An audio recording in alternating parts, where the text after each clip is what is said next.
Alrighty, the P38 NA, which is not this. This is the 7701. Come here, little rocket tank. I hate you. I hate you and your rockets and everything about you, and I'm going to load hash and shoot you in the butt. Yeah. Die. Die. Boom. Yeah. That's the reality of Blitz, boys and girls, not. Anyway, the PZ.38 NA, it's part of the first Christmas event where you can pay £5, I think, and get a Rudolph, which is just a copy paste of an Easy 8. I've checked all the stats. It's an Easy 8 with antlers. So why would you bother? Well, I wouldn't bother with the Rudolph. I'm doing it just because it's something to do. Sad but true. However, in level 1, if you buy the premium pass, you get the PZ.38 NA, which was of interest to me because I never played it. It was in the tech tree prior to 5.5. Correct me if I'm wrong. I think it was the tank before the Leo. I must have free XP'd it or used a different part of the tree. And my friend Ali Chap had it and said it was a right turd, and I remember having to platoon it with him and try and help him out because he didn't like it at all. And I can understand why. So the first game I'm going to show you is very deliberately a tier 5. So you can see, well, I've set on fire, that's just a problem with German tanks generally, front left. But you can see in a tier 5 game, it really does bloody struggle. It's got no, it's mobile, and it's got a decent enough gun, but it doesn't hit for much. I think a high roll with all crew skills is 100. Mostly it's hitting around 70, 80, but it does fire like fuck on the bright side. It's pretty mobile, and the playstyle is very much like the Leopard, actually. And I would imagine that was why it was in the tech tree where it was in, you know, to train people up to play Leopard and light tanks generally. So that's well and good, and I can understand why it was there, and I can also commiserate that it was removed, because I think if you're forced to play this tank a bit, it'll really make you think about what you're doing and about the skills you need to play tanks with chuffle armour and mobility and all the rest of it. So the playstyle is like tanks. So what I've done in this game, it's tier 5. I can't face things, and I figure that, you know, that there's not much I can really do for the team. I'm not going to put amazing damage on the board. What I have to do is rely on the top tier to do something, and as we know, boys and girls, in Blitz, that is often not the case. So the biggest problem with the tank generally is when you're up tiered, and without complaining too much, I'm perpetually up tiered.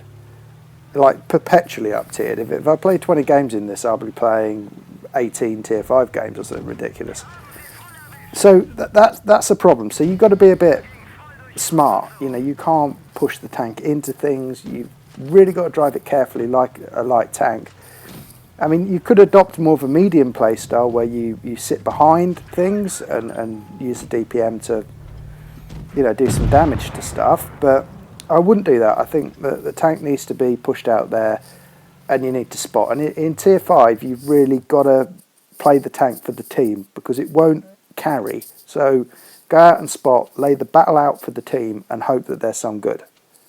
You know, and do what you can. I mean, I think I was second highest on damage there, but it wasn't my objective. My objective was to at least get strategic position, spot up, get some destruction assistance, help the team, and hope there's some good.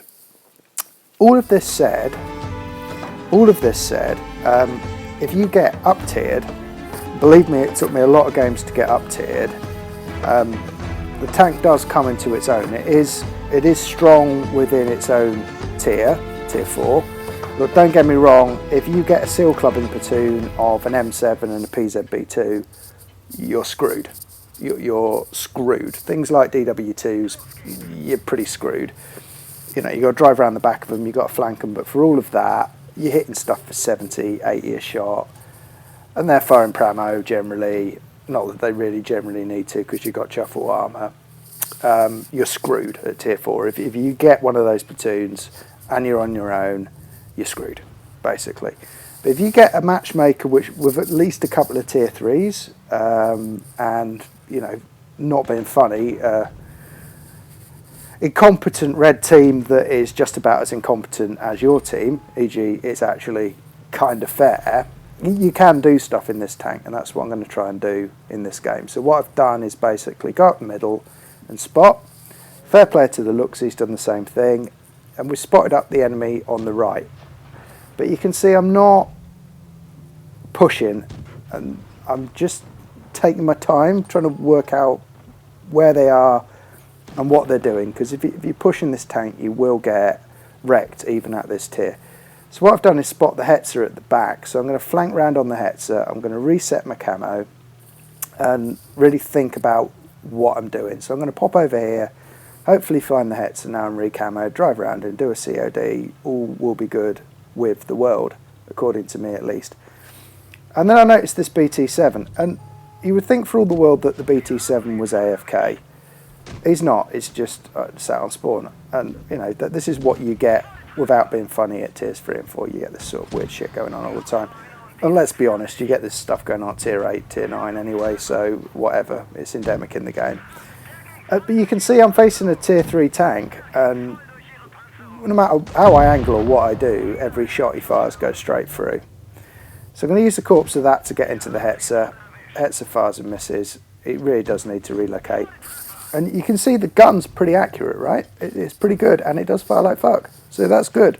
These are good things. These are strengths of the tank, along with its mobility. And you can COD stuff, and you know, as long as you stay mobile, like playing the Leopard, which is meant to teach you to do before they got rid of it in the tech tree, then flogged it back to us in an event like it was something new. You can see the playstyle's pretty much the same. And then basically I'm into the PZD and the PZ.38 NA.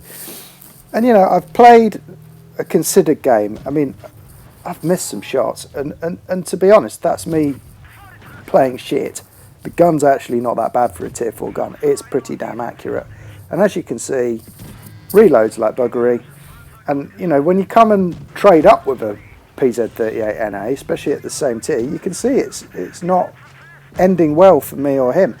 All the shots are going in. He's actually landing more shots than me. I'm still doing my best to give him a turret and, you know, a decent armor profile, but it just doesn't have one. And, you know, the team eventually move. I think they really wanted to be sure that I was dead there, but eventually they're forced to come and save my ass. And at the end of it, I get a lucky ace. Would I recommend the tank? It's kind of for the purist. I really wouldn't recommend it to sort of people who are just, I don't know, they're not being funny average or not very good at playing light tanks. It'll suck for you. So there it is. Hope you enjoyed the review. See you. Bye.